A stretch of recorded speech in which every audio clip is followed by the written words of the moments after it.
At the top, there's a page number, and then at the bottom, there's another page number. Not to be confused, this is actually the number of pages in the book, the number of papers. And then when somebody's talking about something is on page 5, they're talking about the page number at the bottom. So when you're watching the news, if they say it's on page 87, you know to look at the numbers at the bottom. It starts out with the table of contents just for the first part. There were 2 volumes here. Just looking through volume 1, we started with the introduction, and right away, the second paragraph, at the top of the page, the first paragraph tells why they produced a report. They were required to by law, so here it is. But the very next sentence says, the Russian government interfered in the 2016 presidential election in sweeping and systematic fashion. That doesn't leave any room for discussion. The people who we as a nation paid to make this extensive search tell us in the very first line that the Russian government interfered in the 2016 presidential election in sweeping and systematic fashion. They go on down here to talk about how they did that. They say that there were 2 things that they did. First, a Russian entity carried out a social media campaign that favored presidential candidate Donald J. Trump and disparaged or hurt presidential candidate Hillary Clinton. That was the first thing they did, was this social media campaign. But then the second thing they did was a Russian intelligence service. That means it was part of the Russian government. A Russian intelligence service conducted computer intrusion operations against the Hillary Clinton campaign, people in the Hillary campaign are related to it. So that the Russian government is literally attacking somebody who is running for president. That was the first 2 things. So the introduction is worth reading. It starts, guess what, on page 1. And it's only a couple of pages long. The one thing that I did find really interesting, there was additionally in that paragraph, it points out that the Russian government thought it was going to benefit more from a Trump presidency than it would a Clinton presidency, right here on page 1. And so it worked to secure that outcome, to get Trump elected. And that the Trump campaign expected it would benefit benefit electorally, benefit by gaining votes from the information that was stolen and released through the Russian efforts. So the Trump campaign knew they were going to benefit even if they didn't collude. That's just on page 1 and 2, folks. So the next thing that's in here is the executive summary, and there actually it's been a little bit in the news, but so few people have read this that's why Lauren and I decided to make a tape where we're talking about it. It said that the Russians had done 2 things. So the first one was the Russian social media campaign, and in this little section right here, it tells you that a place called the Internet Research Agency, and they call it the IRA, and you might think of it as literally an office building with people at computers. The Internet Research Agency carried out the earliest Russian interference operations identified by the investigation. A social media, what that means is that the IRA designed a plan to interfere in the election. They did this through a social media campaign that was designed to provoke and amplify political and social discord in the United States. The Russians set up a research agency to go online to provoke and amplify political and social discord in the United States.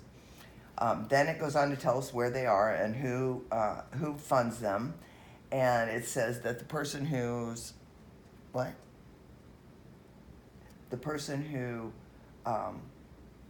paid for the Internet Research Agency, who hired these computer people to do this social media campaign, has ties to the Russian President Vladimir Putin. We have some redactions here, so we don't know why, or, we know that it says it's a harm to ongoing matter, so apparently there is some additional law enforcement efforts in that area. The next paragraph is shocking to us, to Lauren and I.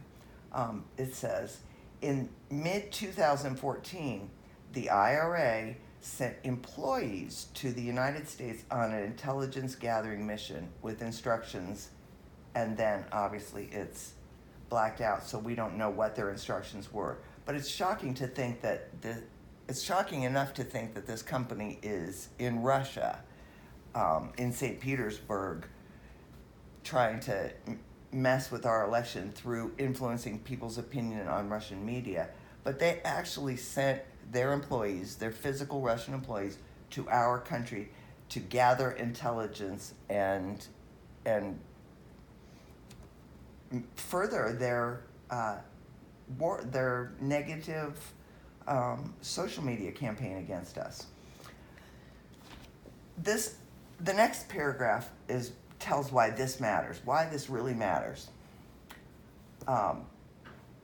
The IRA later used social media accounts fake accounts they set up.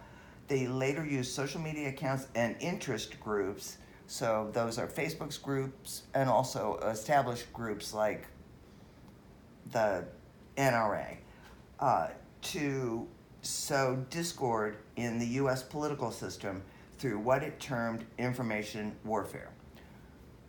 Why that matters? It boils down to the information warfare. 2 years before the election, 2014 is before President Trump even announced that he was going to run for president. This is a year before that. The Russians have already decided that they're going to mess with our election by influencing people in social media. It's dirty, and they have already decided they're doing it, and they're starting in 2014 by sending employees to the United States to gather information.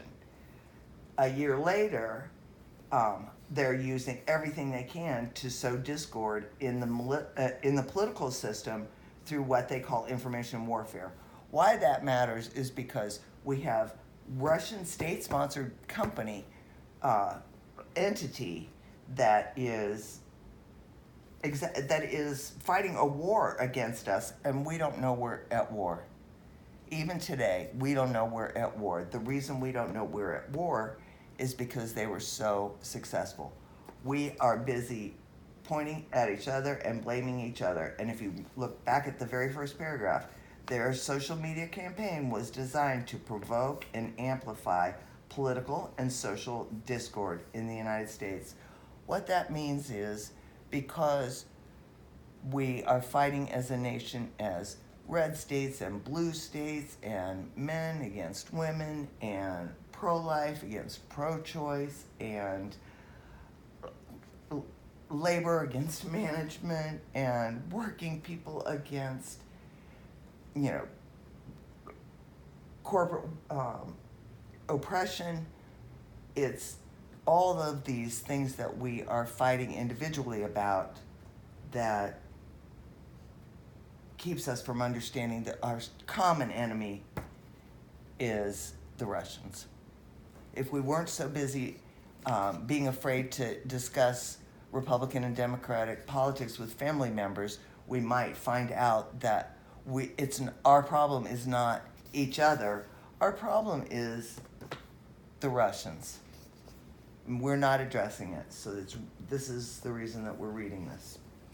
So that is just the first 4 pages, of the Mueller Report, and we'll have more later.